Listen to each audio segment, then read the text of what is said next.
Jira jirtu hordoftoonni KOOKEEF-TUBE akkam jirtu. Project management boqonnaa jaffaa project implementation kan jedhu irraa ageenyirraa gara duubatti deebitanii boqonnaa tokkoffaa gara boqonnaa shanaffaa ilaaluu dandeessu. Har'a boqonnaa jaffaa project implementation kan jedhu xiqqoo bal'aadha silatee fi paartii lamaan hojjenna. Paartii 1 and paartii 2 jennee har'aaf paartii jalqabaa kan ilaallu taachuudha. Kanaaf horoonni viidiyoo keenya faaraa taatan gara duubatti deebitanii videoowwan hojjetaman boqonnaa tokko agashanii akka laaltan isin affeeruun barbaada. Warroonni viidiyoo keenya follow gochaa turtan immoo akkuma har'as akka barame viidiyoo keenya like gochuun jalqaba jechuu barbaanna. So egaa projektiin tokko erga prepare godhame booda project preparation ilaalle waan ta'eef chapter 5 irratti lafatti gara lafatti buusna jechuudha. That is known as an action plan yookaan immoo implementation jechuudha. So after you have successfully passed the planning phase, it is time for the real action to start the project implementation or project execution phase.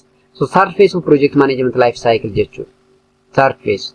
First project identification, then appraisal, sadaffaan immoo implementation jechuudha project life cycle keessatti. Kanaaf projectiin tokko erga sirriitti planning isaa ba'ee booda gara lafatti bu'uu qaba. Action planning suni adeemsifamuu qaba. That is implementation kan jennuun isa sana jechuudha. So it is usually the longest phase in the project life cycle and it's typically consume the most energy and the most project resource dha. Yeroo dheeraa kan dabarsinu project implementation dha.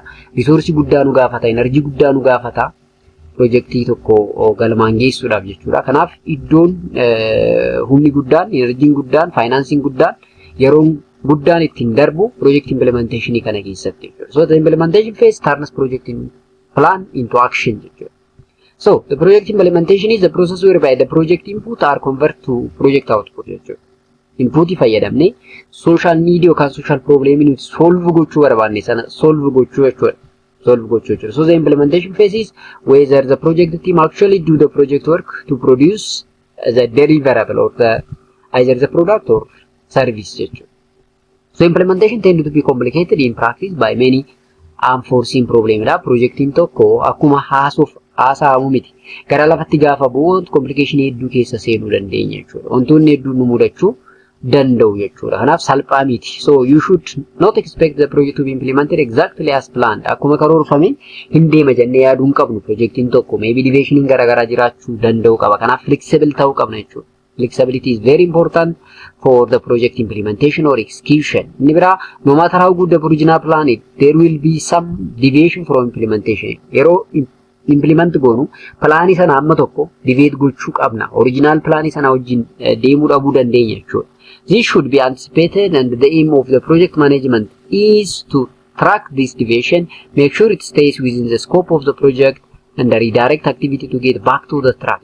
Never allow activity to go outside the approved scope of the project. Ega project tokko gaafa plaanii goonee gara hojiitti seennu deviation garagaraa wantoonni nuti modify goonu hedduun jiraachuu danda'u.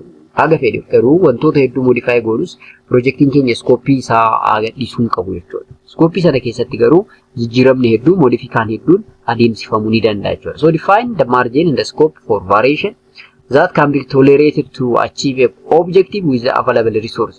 Resource qabnuun objective keenya meet gochuu yookaan achieve gochuu danda'uu qabna jechuudha. So project implementation involves establish and manage the project team. Kanaaf maal fa'aa of keessatti hammata? Project implement gaafa goonu wantoonni nuti hubannoo keessa galchuun yookaan immoo wantoonni hammataman maal fa'aadha gaafa jettan tokkoffaa establish and manage the project team. Tiimiin jira. Tiimiin projectii sana gara lafatti buusu implement godhu jira waan ta'eef tiimii sana establish gochuu akkasumas manage gochuun baay'ee murteessaadha. Inni biraa resource jiru resourcein scarce da silatee fi resource sana manage gochuu qabna.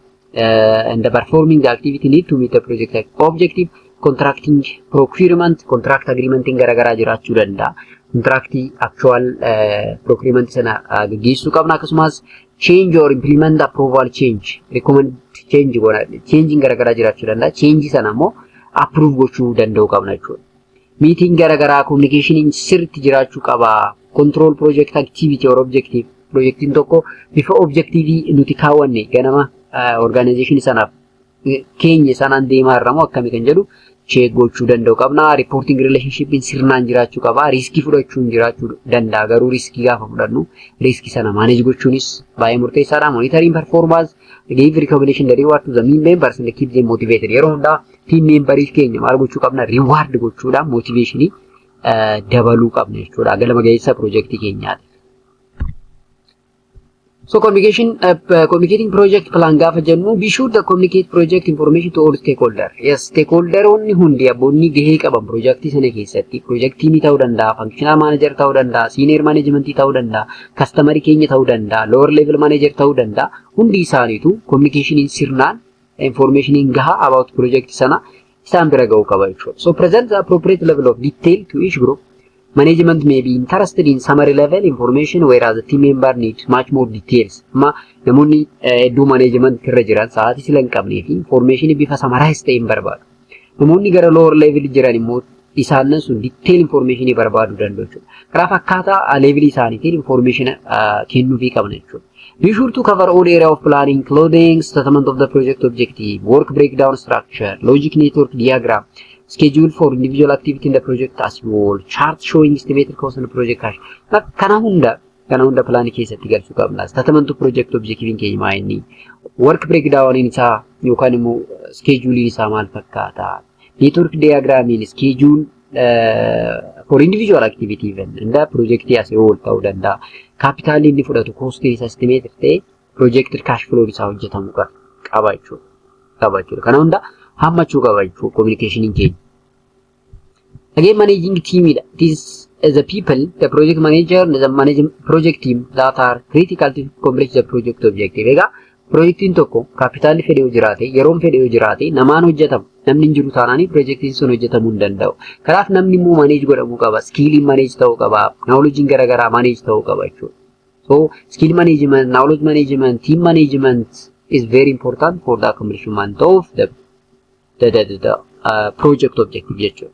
Project manager, the manager is the key ingredient in success of the project. It is the responsibility of the project manager to make sure that the customer is satisfied that the work scope is completed in the quality manner, within the budget and on time. Yeah, project manager gaafa jennu namichi project sana hogganu tokko customer need satisfy gochuudhaaf deema. Garuu yeroo sana budget constraint jira, scope jira, quality jira, time jira jechuudha. Kana hunda constraint kana keessa dabarra waan ta'eef constraint kana manage gochuudhaan achievement of the project sana hojjechuu qaba.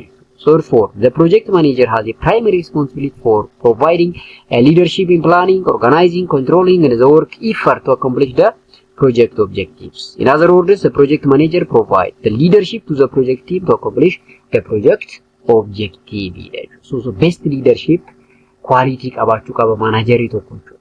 Best leadership skill in qabu taananii galma gahinsi project sana maybe kararratti kufuu danda'a jechuudha. In addition to providing leadership, the manager should possess a set of skills that will both inspire the project team to succeed and win the confidence of the customer. Yeah. Direction qofa provide gochuu osoo hin taane, skill qofa qabaachuu osoo hin taane, inspirational aptitude or ability qabaachuu qaba jechuudha. Project team sana inspire gochuu asaan win-win attitude akka qabaatan taasisuu qaba jechuudha. And effective project manager should be strong leadership ability, the ability to develop people, excellent communication skill, and a good interpersonal skill, the ability to handle stress, problem solving skills, time management skill, cimaa ta'e qabaachuu qaba. Keessattuu communication skill is very important in an organization. Kana qofa osoo hin taane stressiin garagaraa jiraachuu danda'a dhaabbata tokko keessatti. Sababa teknooloojiitiin ta'uu danda'a, sababa jijjiirama hojiitiin ta'uu danda'a, sababa garagaraatiin maybe stressiin jiraachuu danda'a. Stressii sana handle gochuudhaan problemii jiru solve gochuun taayimii jiru keessatti deebii kennuu kan danda'u ta'uu qaba jechuudha managerii tokko kan project managerii tokko jechuudha. Project team, a teamwork is a cooperative effort by the member of the team to achieve that common goal. So common goal qabu, common goal is an achieve gochuudhaaf cooperatively team hojjetu project team jennaan. So project team is more than the group of individuals assigned to the work of on one project. So a project team is a group of interdependent individuals working cooperatively to achieve the project objective jechuudha. So the effectiveness or lack there of the project team can make the difference between the project success and the project failure. Jedha yeroo hunda tiimii cimaa ta'e, tiimii collaboratively hojjetu tokko hin qabnu taananii projectiin tokko kufuu danda'a jechuudha. Failuriitiin mudachuu danda'a. Tiimii cimaa qabna taananii dirqama projectiin sun successful ta'ee xumuramuu danda'a. So the project manager and the project team are a key to the project success. Project success require effective project team jedha. Therefore, you should be familiar with the development of and the maintenance of the effective project team as necessary, helping this individual develop and grow into the cohesive, effective team takes effort on the part of the project manager and each of the project team. Projectiin gabaabumatti projectiin tokko galma gahinsa isaa keessatti project teamiin qooda guddaa akka qaban nutti himaa jechuudha. Communication reefus ilaaluuf yaallee turre. Communication jechuun the project takes place between the project team and the customer, among the project team members, between the project team and the upper management. Kana gidduutti communication hin jira. Communication sun formal ta'uu danda'a, informal communication hin jiraachuu danda'a, written form ta'uu danda'a yookaan immoo orally ta'uu danda'a. Communication sun overall garuu communication sirna waan jiraachuuni dhaabbata tokko keessatti guddinna isaa projectii isaa galma ga'uudhaaf objective isaa achieve gochuudhaaf baay'ee murteessaadha. So effective and frequent communication is crucial for keeping the project moving, identifying potential problem, soliciting suggestion to improve project performance, keeping abreast of to the customer satisfaction and avoiding surprises. Kanaaf yeroo hunda frequent communication, effective communication yoo jiraate hariiroon isaanii jidduu jiru waan cimuu fi faultiin hin jiru, galmi gahinsi projectii sana shakkii keessaan galu jechuudha. Kanaaf effective communication and frequent communication is very important for the achievement of the project's objective jechuudha. So the project manager must good communicator ta'uu qaba. They need to communicate regularly with the project team as well as with any subcontractor, customer, their own upper management. Hierarchy jira waan ta'eef, reporting relationship jira waan ta'eef, jidduu isaanii communication sirnaa yoo jiraate, customer wajjin communication gahaa yoo jiraate, galmi gahinsi project sana waan nama shakkisiisu miti jechuudha. So good communication is especially important early in the project to build a good working relationship with the project team and to establish clear expectation with the customer.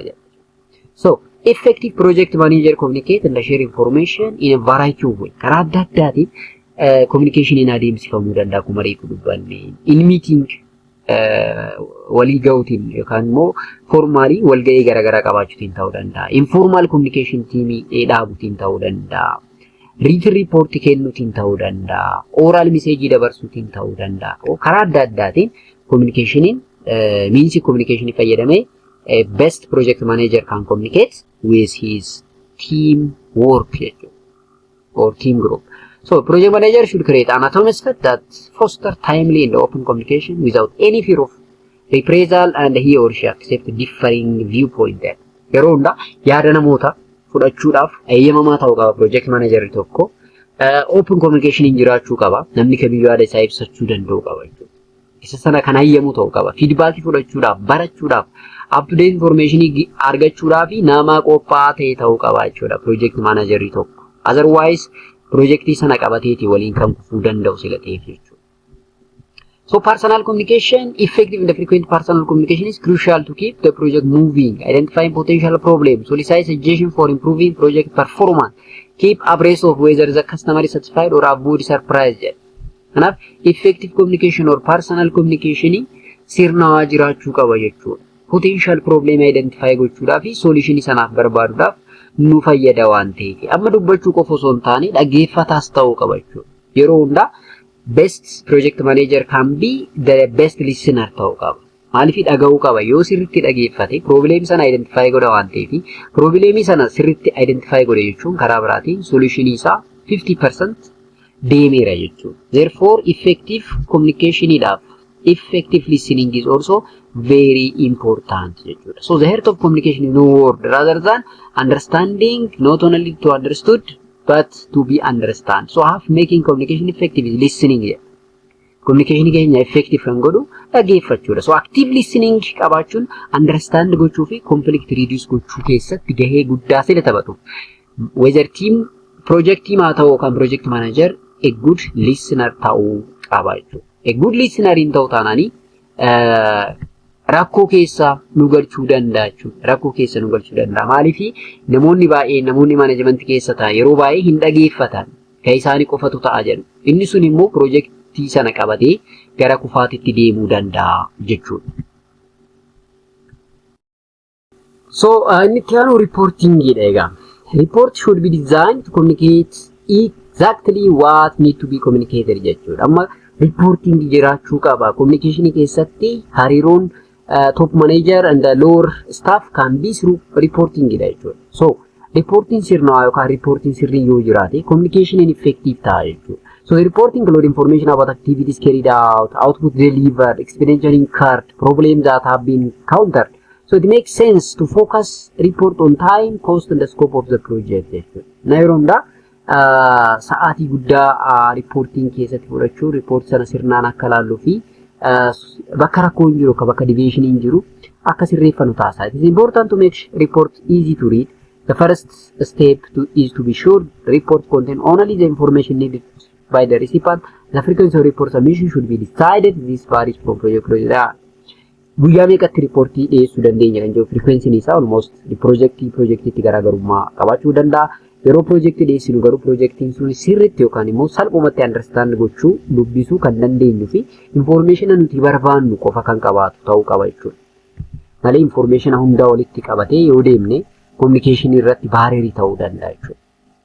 So reporting consideration as you prepare report use the following guideline jedha. Reportii gaafa dhiyeessu namni kamiyyuu wantoota garagaraa guideline garagaraa inni hubannoo keessa galchuu danda'u qaba. Tokkoffaa be sure everything you publish is accurate. Wanti barreessinu hundi sirrii ta'uu dhugaa ta'uu isaa mirkaneeffachuu qabna jechuudha. Keep all stakeholders appropriately informed, including team members, customer, client, functional manager, senior manager. Namoonni qooda fudhatan hundi isaaniitu information gahaa ta'e qabaachuu qabu about report sana jechuudha. Determine for each audience what information they need to perform their function and design report accordingly.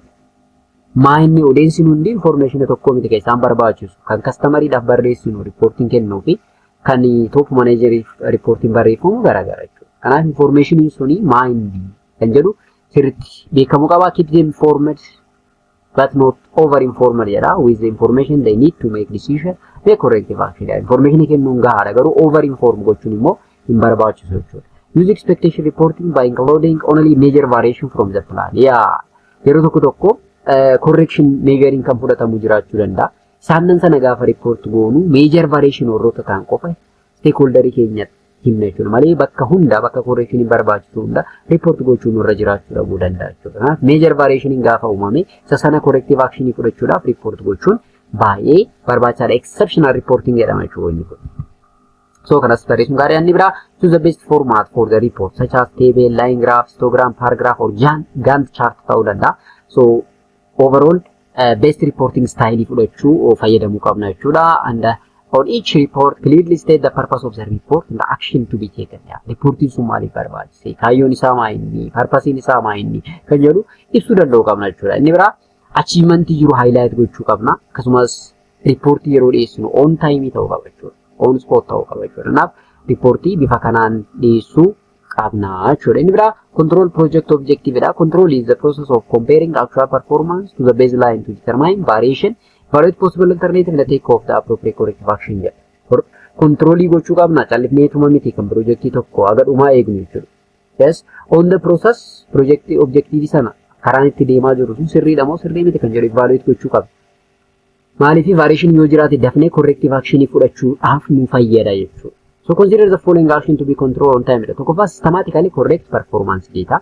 Compare this stats information with the baseline schedule. Baseline schedule jechuun actually projectii tokkodhaaf schedule baafna waan ta'eef schedule sanaan deemaa jira moo deemaa hin jiru kan jedhu analyze goonee check gochuu qabna. Akkasumas variation yoo jiraate bakka kamii variation kan jiru kan jedhu analyze the variation and where is their impact isas proof gochuu qabna. Course of action fudhachuu qabnu list gochuu danda'u qabna. Corrective action fudhatamuu qabus fudhachuu qabna jechuudha. Isaan kanneen consideration keessatti galchuu qabna yeroo project objective tokko control goonu jechuudha. Yes. So the project risk is an uncertain event or condition that if it occurs the negative effect on the project objective. Yeroo hundaa akkuma beektan riskiin jira biizinasii kamuu keessatti jechuudha. Biizinasii kamiyyuu keessatti riskii waan jiruu fi riskiiwwan project management keessatti yookaan project plan sana keessatti jiran maal faadha?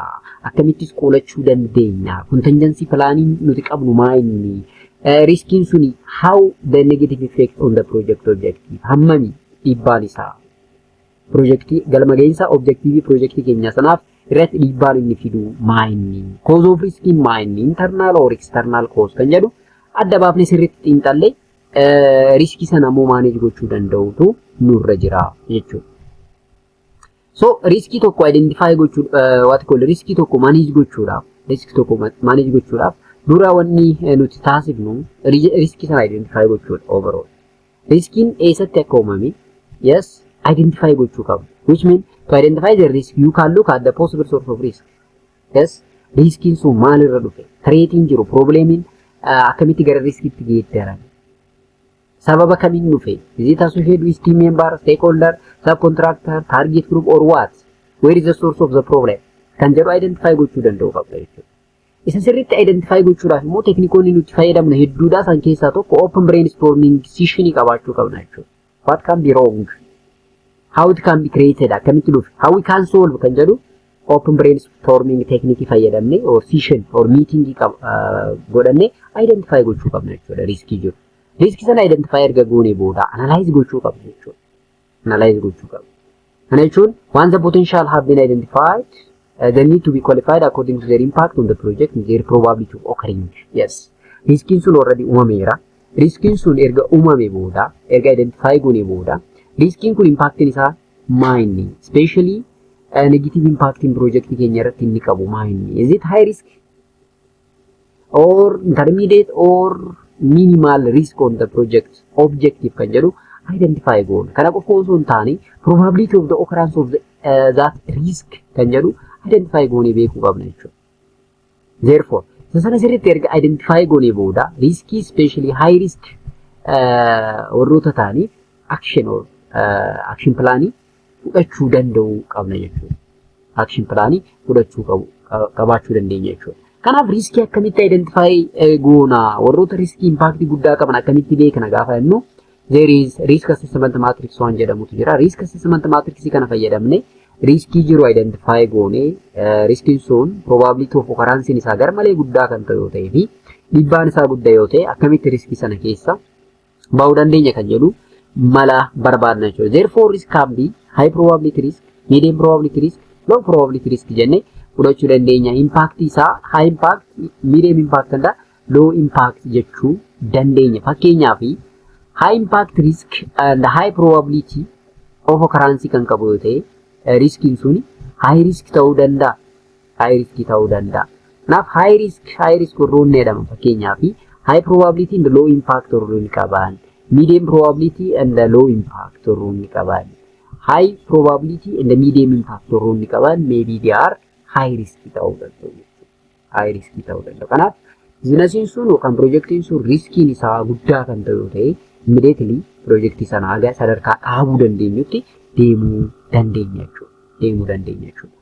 So karaa erga goone booda there is project control are there. Control means to detect and rectify error and prevent reoccurrence. Control jechuudha. Amma erroriin eessa akka jiru beekneerra. Errorii sana track erga goone booda akkamitti uumame akkamittis prevent goona kan jedhu strategy baafna. That strategy is known as controlling strategy. So controlling is an essential tracking and managing the core project management elements, scope, quality, time and cost. So control keep the whole project on track, on time and within a budget. Maarree projectiin tokko sa'aatii qaba, scope qaba, quality isaa barreeffamee jira. Costiin inni fixu immoo beekamaadha waan ta'eef. Project control gaafa jennu projectiin tokko isaanan sanniin akkaataa askii judii baafneen deemaa jira moo deemaan jiru kan jedhudha project on the track. So project control monitor and compare planned objective, requirements, risks, schedule, budget against what is actually being delivered. Control holds people accountable and prevent small problem is becoming a big one jedha. Yaa problemoonni xixiqqoon yeroo tokko tokkotti osoo nuti hin beekin gara problemii gurguddaatti geeddaramuu danda'u waan ta'eef isaanan sana identify goonee dafnee qoolachuun baay'ee barbaachisaadha jechuudha. Kana gochuufis project controlling is very important. Therefore, project control provide accurate and timely project information to project management team that will enable the team to make informed decision and take necessary action to correct and any possible adverse situation or trend there. Kanaaf accurate measurement, timely project information qabaachuun dafnee problemi sana gara high risk itti osoo hin geeddaramin dhaabuudhaaf nu fayyada jechuudha. Therefore, effective project control is used to deliver timely project information, allowing a manager to take corrective measure to keep a project on track.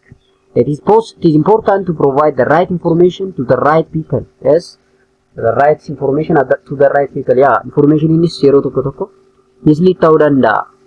Bakka hin taane deemuu danda'a waan ta'eef information gaafa provide goonu the right information for the right person ta'uu akka qabus beekuun nurra jira jechuudha. And each project should be assessed for the appropriate level of control needed. Too much control is time consuming. The too little control is very risky. Controlling keenya balance ta'uu qaba jechuudha. Garmalee control gochuunis sunis hin ta'u. Garmalee little control qabaachuunis riskii guddaadhaaf nu saaxiluu danda'a waan ta'eef yeroo control taasifnu moderate ta'uu qaba jechuudha. There are three major points which have to be covered to build up the framework for the functioning project control. What data to collect, how, when, and who will collect them, analysis of the data and the reporting the accurate status of that data jechuudha. Kanaaf data tokko collect goona. Yeroo collect goonus yoom akkamitti eenyudhaan kan jedhu sirriitti beekamuu qaba. Data argame sana immoo analyze goone reportii gaarii yeroo barbaadamu keessatti dhiyeessuun baay'ee murteessaadha jechuudha. So here there is a project control processii qaba inni kunisi. Kanaaf projectii tokko control gochuudhaaf steppoon inni keessa dabaru tokkoffaa setting the baseline plan, lammaffaa measuring progress in the performance, sadaffaan compare the plan against the actual and take corrective action. Deviation yoo jiraate corrective action fudhachuun nurraa eegama jechuudha. Kanas hubannoo keessa galchine beekuun baay'ee murteessaadha. The human aspect of the project management gaafa jennu of all the resources required to execute project, human resources is most critical. Akkuma reefu jenne resource yoo jiraate, sa'aatii yoo jiraate, baajanni fedhe yoo jiraate, namni jiraachuu baannaan projectiin tokko galma ga'uu hin danda'u jechuudha. Kanaaf human element is the most critical element jechuudha. The most critical element. Kanaaf namni immoo waliin hojjechuudhaaf baay'ee rakkisaadha. Yoo seeraan qabachuu baanne namni it is very dangerous. Kanaaf namni sirnaan qabamuu barbaada, humanitarianii barbaada jechuudha, humiliationii barbaada jechuudha, motivationii barbaada jechuudha. Kanaaf best project managerri nama sirriitti qabuu kan danda'u ta'uu qaba jechuudha. Otherwise knowledge jiru, skill jiru, resource jiru sana gara product yookaan service itti execute gochuu hin danda'u jechuudha. Therefore human element is the most important and critical for the achievement of the objective of the project. So the major human resource support activity relevant to the project management are to determine quantity and the quality of the people required for the project execution. Namoonni nu barbaachisan meeqa? Quality isaanii, beekumsi isaanii, skill isaanii, training level isaanii maal ta'uu qaba kan jedhu adda baasuu qabna. Namoota qacaruu qabna. Training kennuufii qabna. Performance isaanii measure gochuu qabna. Based on their performance compensation the reward kennuufii qabna. Motivate gochuudhaaf jechuudha. Managing levels, enforcing discipline, ensuring legal compliance, sana kanneen hunda hubannoo keessa kanneen galchan ta'uu qabu jechuudha namoonni nuti projectii keenyaaf filannu jechuudha. So successfully project execution depend on the cooperation, commitment, enthusiasm of the workforce to perform as required and the ability of the project manager to manage the workforce well to extract the best out of them there. Yeah. Nama tokko best resource or best skill inni qabu achi keessa start goone projectii sana galmaan geessuudhaaf haalli namicha sanatti qabannu haala hojjettoota keenyatti motivate goonu baay'ee murteessaadha jechuudha. Wisdomii guddaa iddoon gaafatu iddoo kana jechuudha. Kanaaf kanas beekuun akka project manager tokkotti baay'ee murteessaa akka ta'e beekuu qabdu jechuudha. Egaa inni dhuma evaluationidha jechuudha. Evaluationidha. Amma projectii tokko implement gochaa jirra. Namoota skillii qaban fayyadamnee projectii sana almost xumuraa jirra. Kanaaf projectii sana maal goona? Monitor and evaluation is very important. Kanaaf evaluation gaafa jennu defined as objective the rigorous analysis of the continuing or completed projects to determine significance, effectiveness, impact, sustainability by comparing the result with set standard. Yeah, standard way keenya irraa waan ta'eef standard sanaan evaluate goona jechuudha projectii keenya. Significance in isaa, effectiveness in isaa maal fakkaata kan jedhu evaluate goona jechuudha. So the evaluation of the project usually carried out periodically, midterm, final or post evaluation ta'u. Jidduu irratti osoo hojiin hin xumuramin ta'uu danda'a. Dhuma irratti ta'uu danda'a. Hojiin sun erga xumurame ta'us danda'a jechuudha. Kanaaf evaluationiin baay'ee barbaachisaadha. Maaliif jennaan evaluation is very important to draw conclusion about the 5 main aspects like relevance, effectiveness, efficiency, impact and the sustainability of the project. Sannan kanneen beekuudhaaf projectii tokko evaluate gochuun yookaan immoo madaaluun baay'ee murteessaadha jechuudha. baay'ee murteessaadha. So type of evaluation gaafa laallu actually you have different types of evaluation. For example, interim evaluation or mid-term evaluation kan jennu jira. Terminal evaluation kan jennu jira. Ex post evaluation kan jedhamutu jira jechuudha. Terminal interim evaluation gaafa jennu mid-term evaluation jechuudha. This normally takes place at the same point during the life of the project. Usually at the mid-term. Gaa projectiin tokko waggaa tokko ka waggaa sadii kan fudhatu yoo ta'e jidduu irratti at the mid-term projectii sana evaluate gochuun jira. That is known as mid-term evaluation or interim evaluation jechuudha.